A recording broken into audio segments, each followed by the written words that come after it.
Welcome to the latest episode of Five on the Floor on the Five Reasons Sports Network. Thanks for joining us on your favorite podcast app, Red Circle, Google Podcasts, Apple Podcasts, Spotify, and the Five Reasons YouTube channel. Make sure you hit like, subscribe, turn the notifications on. You get all of our Dolphins content, Messi content, Panthers, Marlins, lots of stuff going on with the other teams in town. Make sure you subscribe to the channel. Also, check out Off the Floor. That's where you get text directly to our phone. We don't even know what Twitter's called anymore. Just bypass it. We will send text directly to your phone. We got to update that, though. We got Bradley Beal stuff up there. I'll send you something else, Alex. Go to winnow.app/off the floor, winnow.app/off the floor. Again, $3.05 per month, free for the first week. Q&As, insider reports, prize picks, promo contests, all kinds of different stuff. Check it out at winnow.app/off the floor. Also, check out our great sponsors. That includes YouBreak Wheel Fix. Go to YouBreakWheelFix.com. Again, that's YouBreakWheelFix.com. Based in North Miami, your complete wheel solution. They do the powder coating, the refinishing. They can do the fancy colors for you too, even the Vice colors if you want to bring those back. This is a one-stop, full-stop shop, okay? So check them out. Mark and his team mentioned 5 reasons for a discount. Again, it's with a U, YouBreakWheelFix.com. Again, that's YouBreakWheelFix.com or YouBreakWheelFix on Instagram. And now, today's episode. Down to Biscayne. Yikes. 5 on the floor. Ride for my dogs. Where here's the thing. You can check the score. Hustle hard, couple scars, wearing bubble frogs. Just like Butler said, you in trouble, y'all. Kept the floor playing. Got it all banned. Y'all seen the block. Stop with one hand.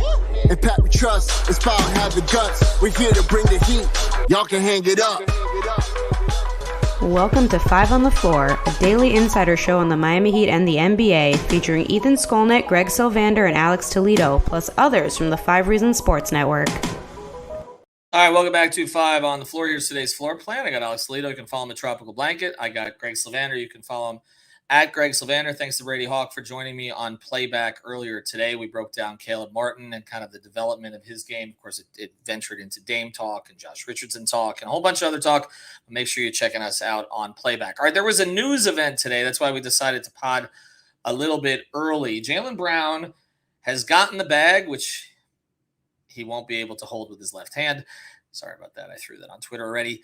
He's going to make 308 turnovers in the last game, $304 million over 5 years. I want to repeat, guaranteed, no player option, but $304 million over 5 years. I love when they say that the agent negotiated this contract. Like, literally, that was the contract. Like, doesn't seem like there's any negotiation involved.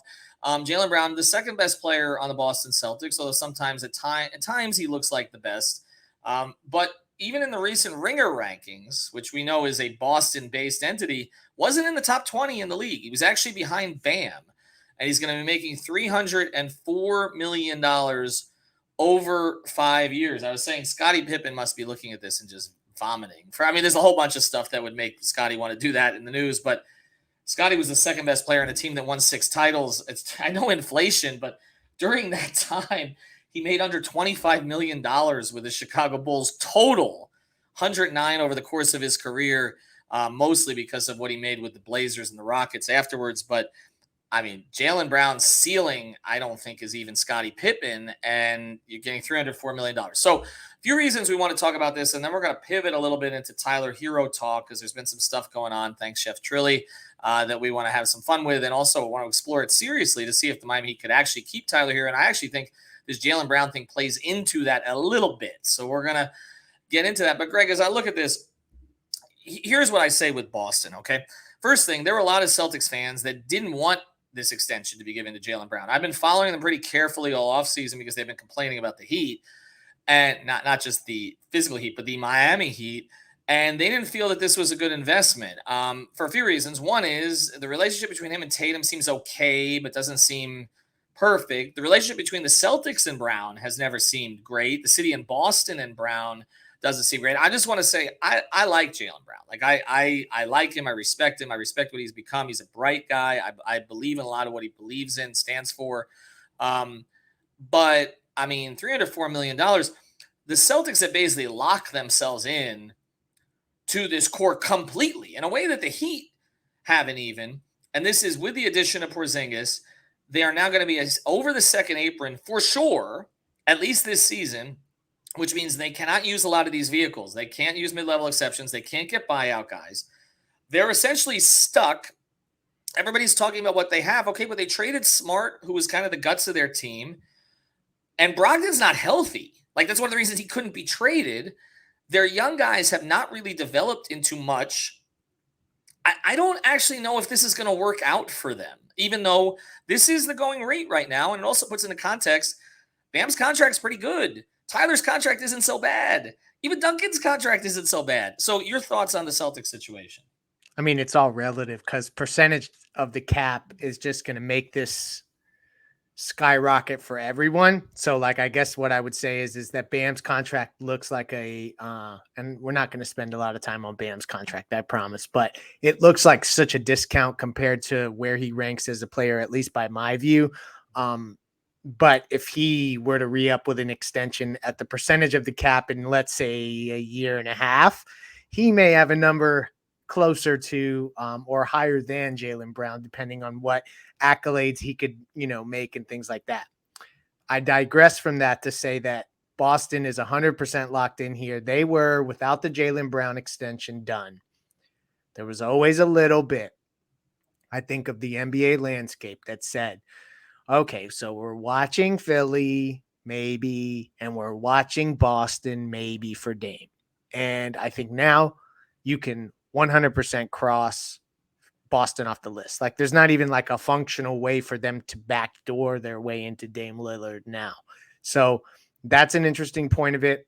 And also, they're taking a pretty big gamble with Porzingis there, and the way that they have kind of shaken up that group with Smart out. It's a big gamble that will either make that group ascend to the finals and get it done, or I don't know. It's going to be tough to trade some of these guys with big salaries, but that was a group that, and on a recent show, Gabe Vincent highlighted how he noticed that they weren't connected during the playoffs.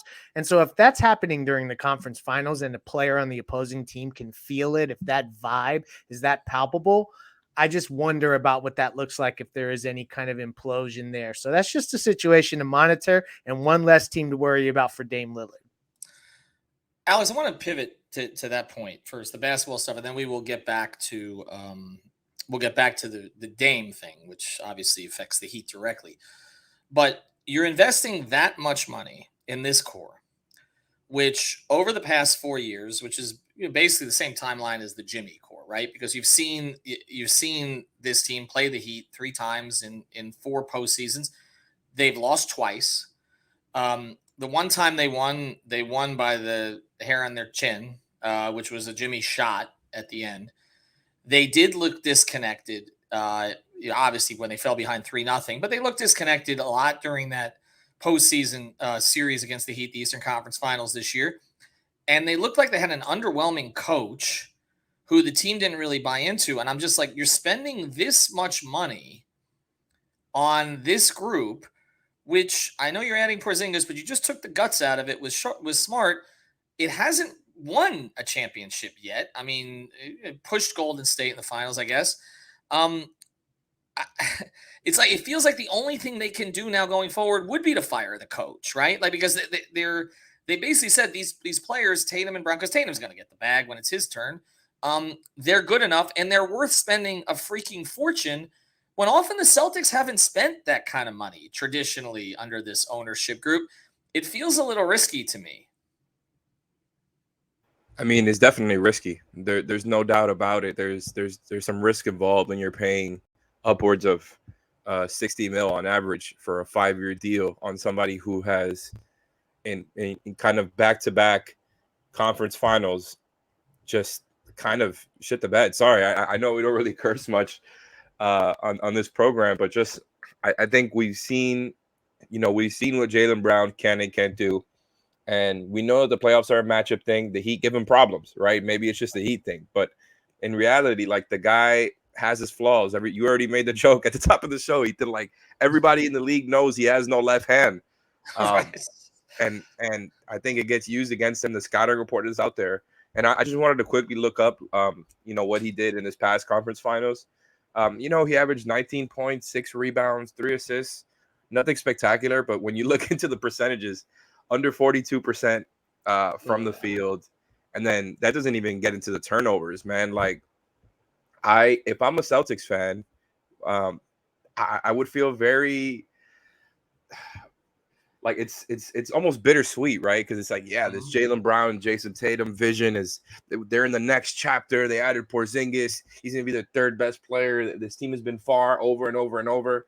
So there's some things I'm sure to be excited about, but it's like you're kind of locked in now. This vision of the team, that's it, right? Like, because of the second apron, there's not much else you can do to it. Like, other than trading away one of their top players, like, you kind of have to hope and pray if you're a Celtics fan that this is it.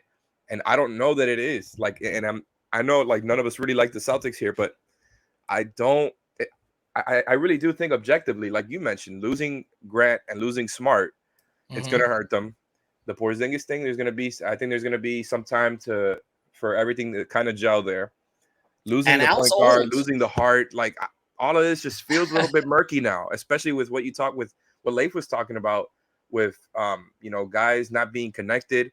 That's kind of been like a running thing almost every season at this point with the Celtics. Remember last year, when they had the bad start to the regular season, and then didn't they have like a players meeting at some point? They had a players meeting during the playoffs a couple of years ago that Smart led. That's what I'm saying. This stuff has just been going on over and over. It feels like it's been on a thin line, but again, you mentioned it here, so let's get to their other pieces, and then again we'll pivot here after the break. But Horford is a great vet, but he's going to go the other direction at some point. Okay, I mean, we thought it was 3 years ago, actually. Robert Williams is not the same player as he was prior to, having the surgeries to come back quickly from the knee injuries. What is the rest of their depth? I mean, that's the thing. Like, for them and who have they ever developed? Let me ask that question, because with the Heat, like we've talked about, okay, if you're a second apron team in the Heat, and obviously they want to avoid it also, but if they're a second apron team that has confidence in the Heat to be able to develop low budget players to add to their mix. Literally, and some of this was Ainge, but some of it is Brad also, since he took over in the front office. They haven't drafted particularly well outside of the top 10. Like, you look at Aaron Naismith, is he not even there anymore, right? Like, Peyton thriving on the Pacers, and he's good, but he's not there. Not on the team. I mean, the good ones they trade. Peyton Pritchard is not an NBA rotation player to me. Sam Hauser is not as good as Duncan. I think the one guy you could point is Grant, and they just let him go. Correct. And they're hoping Jordan Walsh, who they gave a 4-year deal to as a rookie, is going to figure out his way into something. And like, other than Sam Hauser, Luke Cornett, it's a weird group. And so, like, that's where, if this doesn't go right, I think you're all of a sudden in a situation where that is untenable to some degree, and they're going to have to make major changes, but they're locked in. So that is, I think Heat fans like that music. Well, we'll say that. Yeah, How about the music really quick? The music of Jaylen Brown averaging more turnovers and assists in 2 straight conference finals versus the Heat. Well, right. I mean, when it's mattered most, and I really like him as a player, and I think there are stretches where he's actually better all-around player than Tatum. Not consistently, but I do think there have been patches of time that's been the case. But he has not come up biggest when they've needed him most, not consistently. And you mentioned there is a flaw to his game that is significant, that has been scouted, that he has not fixed or does not seem to have the capability to fix. His shooting kind of comes and goes. He's a really good number 2. He's going to be making $60 million a year. Now, I'll say again, we have to get used to some of these contracts, okay? Because the game has changed in that regard. It's why when people are saying Dame Lillard $61 million in the last year of his deal, and I say, I don't give a bleep, okay? Jimmy Butler, all that panic about what he was going to make in his last year, contract's going to look just fine, okay? Yeah. Bam, Heat fans, there were certain segment of Heat fans, it was kind of like some Celtics fans today, that when Bam got that extension, we're like, okay, is he worth it? Is he max? All the rest of this. Bam, to me, though, for what the Heat do, is even more impactful for than what Jaylen does for Boston. You can make an argument either way. But Bam's contract, again, because of the timing of it, looks like a bargain now. Now, when it comes back up again, it's going to be a different deal. But I'm just saying, like, I feel like this was, okay, we got Porzingis. That's going to be what we're going to do to change this. The next thing we're going to do is probably change the coach. I mean, that's likely going to happen. I mean, you're going to see there's some guys out there. If Missoula doesn't get it done this year, Jeff Van Gundy's on the market now. We just had a slew of coaches. Obviously, Nick Nurse has already changed teams, but there's going to be, you had obviously the situation with, Phoenix and Monty going up to Detroit, but there will be more coaches. There will be another name. They lost their two lead assistants that kind of led them to promoting Missoula in the first place, since they lost Will Hardy and exactly. Who was the other one? I forgot the other. Yeah, no, but they lost two. No, they lost two. Well, is Larinaga's son still there? I think he might be. He was, maybe he's not there with it. Maybe Brad just takes over ultimately, which might be what happens. Okay, it might be a Riley come down, 2005 from the front office, trying to save the day. To save the day, right? 2005, 2006. Maybe that's what happens. I mean, Ime Udoka would be a pretty good coach for this group, but that ain't happening again. So I just, it's not because we're just here to disparage the Celtics. Obviously, they're a worthy competitor in the Eastern Conference, but they are top heavy. They don't have a great record of development. They have some older players like Horford in particular, or injured players like Robert Williams, health who's issues. Not the same guy. Exactly. They don't have a true point guard on the team. They don't. Okay. I mean, the Heat right now, you could say they really don't either, but they're expecting to get one. But Malcolm Brogdon and Robert Williams, those are legitimate health issues that are going to have to be monitored. And those are both going to be top 7, top 8 guys. And remember, in the playoffs against the Heat, Missoula was only playing 7 guys, maybe 8 at times, because he didn't trust anybody else in that roster. And they really have not supplemented that in any significant way. And Porzingis, with the exception of last year, always misses time. So, I look at it, I know everybody's going to anoint it. Stephen A said they're the favorite, and, not just in the East, but to win the whole thing. I don't know. I mean, they haven't gotten markedly better. But here's the thing we want to pivot to. We're going to do that after the break. We're going to talk about this in the context of Dame Lillard, because this does affect it to a certain degree. And it also potentially, in my view, if you take this all the way to the end, could affect Tyler Herro. So we'll talk about that. We do want to mention a couple sponsors of the 5 Reasons Sports Network. Our guy, Arash. If you need a mortgage, we know this is a difficult time to do that, right? Rates are crazy high. There aren't a lot of houses out there. You got to close quickly. Well, if you have a credit score of 620 or above, you should reach out to Arash. He's got all the programs for you. He's based in Sunrise, but he can service the entire area. 954-651-2057. That's 954-651-2057.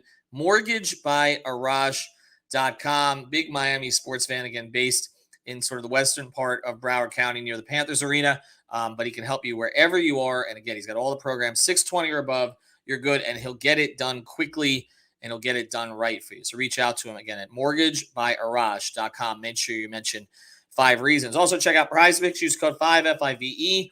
NFL season, well, it's kind of starting, training camp and everything. So go on, check out all the props. You can do the futures. You can do the futures on the NBA right now as well. Spence Crawford coming up next weekend. So make sure you get on there for PrizePicks. We've been told that all the props are going to be up there as well. Use that code 5 FIVE. Get that initial deposit matched up to $100. There are no rollovers. This is not anything with a catch or anything like that. It's not overseas. This is our daily fantasy partner. We've had more than 1,500 people sign up using our code. Find out why. Use the code 5 FIVE. All right, so let's take this to the next step. Boston is officially now. They always were out because Dame never wanted to be there. But they are officially out of the Dame Lillard sweepstakes. With that being said, before we get to the Tyler part here, Greg, who could potentially be in? Because I still don't see a team. No, I still don't know what the hell Joe Cronin is waiting for. It's not Philly. Who is it? You don't think Malcolm Brogdon and Robert Williams contracts can be combined to seduce the Portland Trailblazers? No, I mean, there's no team because Dame has done exactly what Pat has always asked someone to do, and I don't know how he read the room so right to do it. He said Miami and Miami only, and people hate that, and y'all have touched on it, but it's the reality, and so ultimately there is no other team.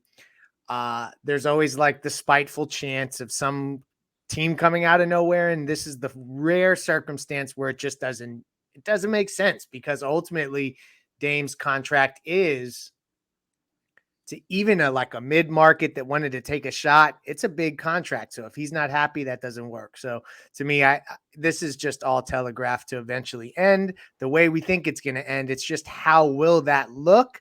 And that's where this gets interesting with another suitor, or even like one of the fan fiction suitors, maybe that we'll call them, in the Boston Celtics being eliminated, because the Heat are gaining more and more, I guess I would say, marketplace leverage, because there's no one else out there really. You know what? You know what's so funny about this? I do want to get you on the Tyler stuff, but I'm reading today. First thing, James Harden apparently. I thought this was from like Butt Crack Sports or something like that, or one of those crazy tweet, fake X accounts, fake Twitter accounts, whatever. Said that Harden was saying basically that Dame had put. Was that real? I don't even know if it was real. That Dame had put the Blazers in a bad position. He could see it both ways. But there was this other report that the Clippers don't want to give up Terrence Mann for Harden, and it just got me to think, like, we're talking about two players in completely different stratospheres here in Harden and Dame at this stage, because Terrence Mann would not be part of the Heat's part of the Heat's concern if he was on their roster. But I do think that the Harden thing getting done, which I think may happen actually first, could be a trigger to get the Dame thing done, because I almost feel like, to a certain degree, like Cronin is like hiding behind the fact that there's this other situation out here. Look what Philly's doing. They're not giving Harden exactly what he wants, even though he picked one team. So I wouldn't be surprised if maybe that moves it along a little bit. But let's get to this part of it, Greg, because, okay, so as the Heat's leverage improves, as we believe it continues to improve, okay, is there a path to keep Tyler Herro out of this? And this question has come up a lot for a lot of reasons. And for those who don't follow Twitter, Tyler jumped on a Spaces yesterday, hosted by our friend Austin Bullock, who you probably know is Chef Trilly on Twitter. And Austin was hosting, and he's been very critical of Tyler and called him a screen merchant, and everybody else knows kind of this stuff, calls him 14. He and Tyler have developed this unlikely buddy cop friendship now. He jumped into his Spaces, and I give Tyler enormous credit for this. And I've always said this about Tyler. First thing, last year during training camp, I talked to him about this specifically. Does he read everything? He said, yes, I read everything. It drives me. But the thing I give Tyler credit for is he doesn't use it personally against the people who are critical of him. And a lot of athletes I've covered are not like that. It reminds me a little bit of Zach Thomas in that way, where Zach wanted you to criticize him. He's felt like it drove him. And by the way, it's driving him all the way to Canton in the next couple of weeks, okay, where he's going into the Hall of Fame a week after Dwayne Wade goes in Springfield. So I give Tyler a lot of respect for that, for engaging with the fans. And also Tyler did send Austin a message, which basically said, I will always rep Miami no matter what happens, and much respect to the fans and all that sort of stuff. So I want to give Tyler his props there for engaging in this and not sulking and everything along those lines. And obviously we hope Tyler can stay. Yes. But he was the cost of doing business, we thought. But what if Cronin is basically backed himself into such a corner now that even getting the first, because he doesn't want Tyler, right? That's supposedly that's the report, that he's not even going to get the first round pick for Tyler, that the Heat would essentially acquire that first round pick for somewhere else. Greg, is there a path to the Heat keeping Tyler Herro and still getting Dame Lillard? Functionally, from a sheer can we make a deal happen perspective, yes, there are. And I'll explain a couple of them because they come with some implications I think worth calling out. But I think this is probably, we should establish some of the prerequisites to this happening. One would be what I'm going to kind of go through are direct deals between Portland and Miami. A 3-team scenario can obviously completely change the complexion of a trade, but this would be under the circumstance that they don't want and don't need the pick from that they would get for Tyler. And that means probably Miami goes to Oklahoma City in immense protection so that they have the ability to offer more picks. So let's just get that out of the way first. And maybe OKC gets swung into the deal. And that's where like some of this could get hazy. So just know that the players that I'm naming going both directions, they could change slightly, but this is conceptually what it would look like.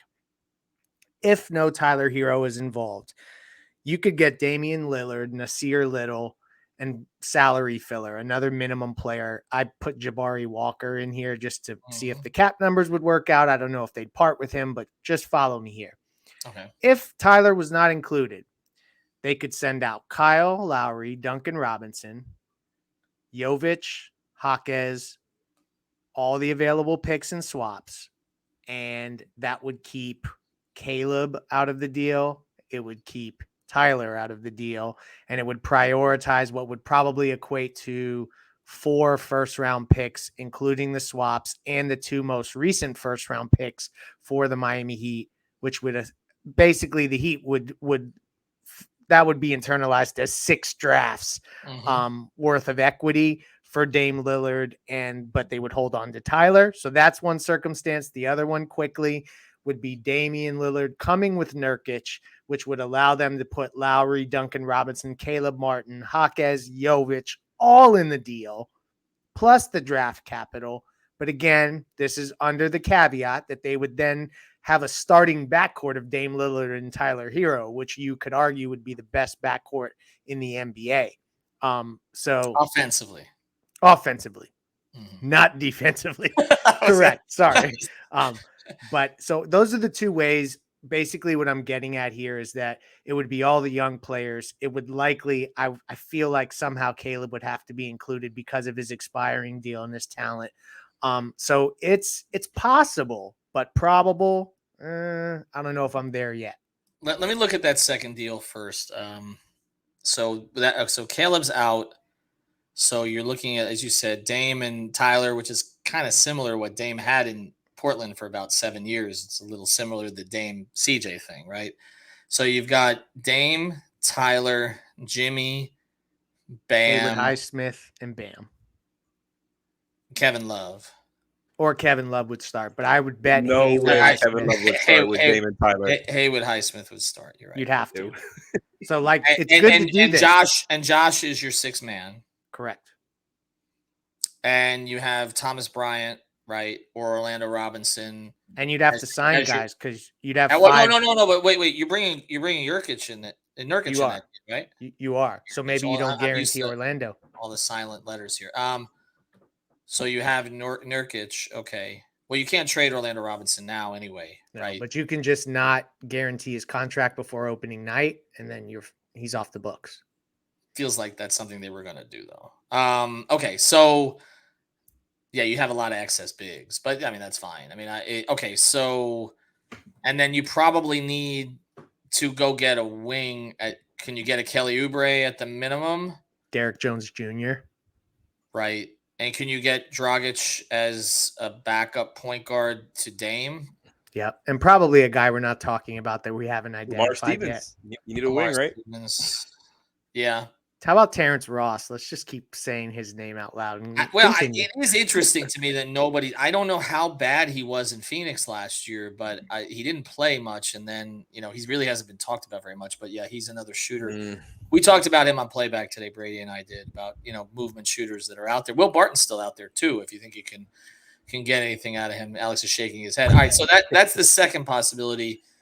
Give me the first one again, and then I'll give it to Alex. And let me see what he. This one would be bringing back less salary. Dame, Nasir Little, Jabari Walker is how I did this. Again, this is conceptually for Lowry, Duncan Robinson, Jaquez, and Jovic, and then the picks. Yeah. This one feels like I don't know that Portland would be up for it because it. But I mean, if they're really just going to prioritize getting the 4 first-round picks plus the 2 young guys, this does deliver that, and it gets them off Nasir Little's contract as well as Dame.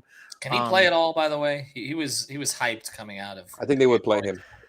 I think you'd have to. You'd be in a situation where you would need to see if he could give you anything, and then eventually you'd also have to replenish the roster, like we've talked about, with probably another 1 or 2 vetman guys of some kind. And then you'd have Tyler also, which we've talked about. And who knows, maybe they would arrive at a place where Josh is a better starter and Tyler is a better 6-man.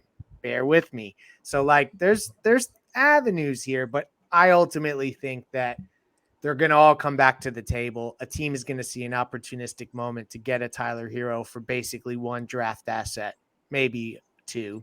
And so I'm not fully here yet, but it could happen. Alex, is it worth, because obviously you run into other complications here, potentially losing Caleb, and who is a player who's ready to win for you right now. Also, is it worth, dealing with some other costs here to keep a 23-year-old two guard who has won Sixth Man of the Year, and who has improved every year? I think we all agree about that, even if he didn't have the opportunity to prove it in the playoffs. Whether it's making reads as a passer or even in some ways defensively, but particularly offensively, is it worth trying to keep that guy who clearly works at his game to see it come to fruition, especially as Jimmy ages out? And we've always talked, I mean, Greg, you're shaking, but we've always talked about the Herro Bam build. Like, you have a natural chemistry between the two of them. Kid loves the city. Okay. I mean, I don't know. I mean, it feels cake and eat it too, though, doesn't it, Alex? Yeah, that's kind of where I come down on it. Just because this is really, I like this conversation because it's getting the gears in my head turning here, especially with the offers you've kind of thrown out. Like, in theory, what do the Heat value more, right? A Tyler Herro, and you just laid everything out, right? Like the player he's been so far, the Tyler and Bam build, all of that stuff. Like the get your cake and eat it too angle. That's really what it is, because you would be still in the Jimmy window, but then once Dame and Jimmy age out, you still have Tyler and Bam. It feels a little too good to be true, but like, man, it does feel like kind of a sleeper thing, right? Like, it hasn't been reported anywhere. I don't think any of us think this is going to happen, but you can kind of talk yourself into it a little bit, right? It's like, do you think the Heat would rather have the 23-year-old who is very, very good right now, or two young guys who you don't know where they're going to be, even though we're all relatively high on them? And Caleb, throw Caleb in, because Caleb. Well, the Caleb you have to pay. But again, you're going to have to pay Caleb in a year, and Tyler's already paid. Yeah, right? That's true. I don't know about the Caleb part, just because I don't know how much the Blazers actually want him. I don't know if they would want to pay him and then trade for him next summer, or just let him expire. But I almost think you might be able to keep Caleb in a deal like that if you're throwing in two, like you're recently two. I can't talk right now. You're two recently drafted players. Like, I think that kind of is like, okay, well, if you don't want Tyler and we can get another pick from OKC, and we give you our two guys, like, I think that's it might be a better deal. You could make a case that's a better deal for the Blazers, especially if you're talking about the first round picks being the same. So we're getting into some machinations here, especially when Leif starts bringing up like Nurkic coming back. Some of these deals might be better for the Blazers end if the whole thing of like they don't really care about Tyler is true. So I think this is getting interesting, right? Like, if you're Joe Cronin, what would you rather have? I mean, if you're Joe Cronin, what you should be doing is stripping the thing down as much as you possibly can and getting as many. Know what he's doing. Well, right. No, I understand. Look, but I'm trying to give some benefit of the doubt, because again, the guy did move up in the organization. He's been there a long time. I've compared it to like the Chris Greer of the Blazers, where he had all these behind the scenes roles for a while and just kind of kept moving up as others left, got more responsibility, but you don't know what he's responsible for before. Okay, so now this is his first time running the entire show. He was there when Dame was drafted. That's how long he's been there. Okay, so he knows the organization. They know him. And I don't want to, again, I don't agree with a lot of what he's doing, but I don't want to make it personal. I just think it's, at this point, if you're him, you extend your window and your job security, in my view, the younger that you get, because then it's like, okay, look, I did what I could to try to get for Dame, but we're going to strip the thing down. Six picks. We got 6 picks. Let me use those picks. Look what we got with Shaedon Sharpe. Not everybody thought that Shaedon Sharpe should have gone in that slot. There were some who had him going later. It's a nice rookie pick. Okay. Simons has been a nice developmental story for them. And now you've got Scoot, who was a no-brainer at number 3, but still you've got 3 legitimate wing pieces. Now you add, Jaquez, Jovic, 2 players who the Heat drafted, a team that you trust their scouting. Okay. There was a report that they liked Jaquez before the draft. Jovic has improved. I mean, you have 5 young pieces, right? 23 or under to build with, and 4 first-round picks, and your cap's been cleaned out. Like, to me, that gives you a ton of flexibility moving forward. And the biggest thing is it gives you time as a general manager to say, okay, let me build this thing. Trust me to build this thing. That's the direction they should go. I think it's more interesting when you look at the Heat angle and you say, okay, where are they on Tyler Herro right now? Like, does Pat believe the stuff that he said? Because if Pat believes 75% of the stuff that he said, he should want to keep Tyler Herro out of the deals if it's possible. And screw the future. He's 77 years old. Jimmy's 34. Like, Tyler's 23, but Tyler's an old 23 in terms of NBA experience at this stage. He's also been through a lot of shit to this point. Okay. He'll come out of the other side. He always uses it to drive him. I mean, you have a core of Dame, Tyler, Bam, and Jimmy going forward. It's, with their ability to find undrafted guys to plug the holes and then to get additional veterans. They won't get elite, type minimum kind guys because there's nobody left. Okay. But they already did. I think Josh Richardson is an elite minimum guy. Like, that one is of the best signings of the summer. And if they correct. pull that off, you won't be able to shut me up if they keep Tyler, because like it's actually, it would be beyond perfect from a perspective of like what you would want. As a Heat fan, it's just, God, it feels too good to be true. Well, it does, and it almost feels like we're setting ourselves up here, and then he's going to end up getting moved, and that may happen. But I think it's something we wanted to explore today because we've kind of written it off. But this is all about leverage, and at a certain point, the other side's leverage, their levers for leverage, run out. There's no team coming to save them. This is simple, okay? There's no team coming to save them. Dame is not going to save them and change his mind. That is absolutely clear. He's become more entrenched. So what was Cronin waiting for? Either Dame to pull back a little bit and open it up to more teams, or say he was willing to stay at least long enough to give him opportunity to make a deal, or another team to jump in. Neither of those two things is happening. Neither of those two things. So at this point, Cronin's option is pretty damn clear, okay? He can either create a scene with arguably the best player in franchise history, or certainly one of the top three, okay, who has been loyal for 11 years. He can delay the transition to a full rebuild and to his own job security, in my view, okay, to selling this young team to his fan base and getting them excited about it, all right? He can do all of that to essentially engage in a war with his best player, or he can move him for whatever the hell the Heat want to offer at this point. He's boxed himself into this space. If I'm wrong, I will say I'm wrong. I do not think he has created more leverage for himself by waiting. And there's not going to be more leverage for himself if Dame in the first 2 weeks of the season pulls a hamstring, okay, because maybe he's not totally into it. He's not totally engaged. Or if the team is 6-13 in the Western Conference after 19 games, and then you're sending Dame home, okay, which we've seen even with players who have been cooperative in the past. And then what? Okay. Then you're getting 2 first-round picks. So because Miami may only be able to send 3, as we just quickly amend what was said earlier. But they maybe could get to 4, but 3 may be all that they could offer if they say you get 3 plus both of the young guys. Still, that might be a better offer. That's what we're getting at.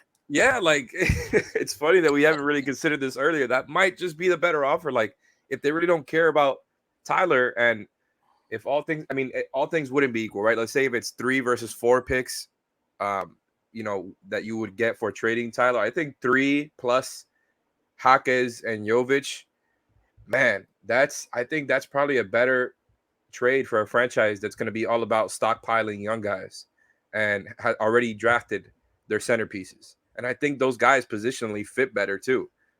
So I don't know, man. We might have something here. I look, 3 is better than 0. I mean, that's where we're at right now. And I would agree that Wade is better than Dame too.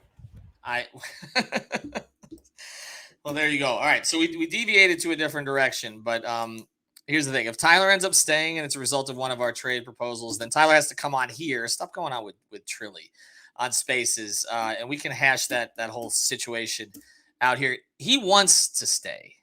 Okay. For sure. He wants to stay. I've heard that from everybody around him. Brooklyn would be the most palatable of the options discussed if he has to go somewhere else. I know that there are some folks around him who are okay with that option. I think that's the best fit for Tyler in terms of where he'd be a scorer, he'd be a spotlight player, but not under the kind of pressure that he would be on at MSG. It's a good spot for him. And Mikal Bridges and Cam Johnson are good young players. They seem to be good people, well liked around the league. Like that would be a nice youngish core that probably would be a 5 or 6 seed in the Eastern Conference with some room to grow. That's the best option for him if he has to go somewhere else. But he wants to be here. If they can make that happen after everything, that would be unbelievable. Look, I don't think any Heat fans want to lose Caleb, but I think the reality of it is they may end up losing Caleb in a year anyway. We don't You're know. right. It kind of depends Correct. on the tax situation and how far they want to go into it. It may be easier to just re-up Josh after, well, Josh is on a 2-year, right? But he's got a player option the second year. It might be easier to just re-up Josh after that. So we'll see how that goes. All right, we want to thank our sponsors, You Break, We'll Fix, Mortgage by Raj, Prize Picks. Use the code 5, F-I-V-E, and again, subscribe to Off the Floor. Thank you for listening to the 5 on the Floor on the 5 Regional Sports Network.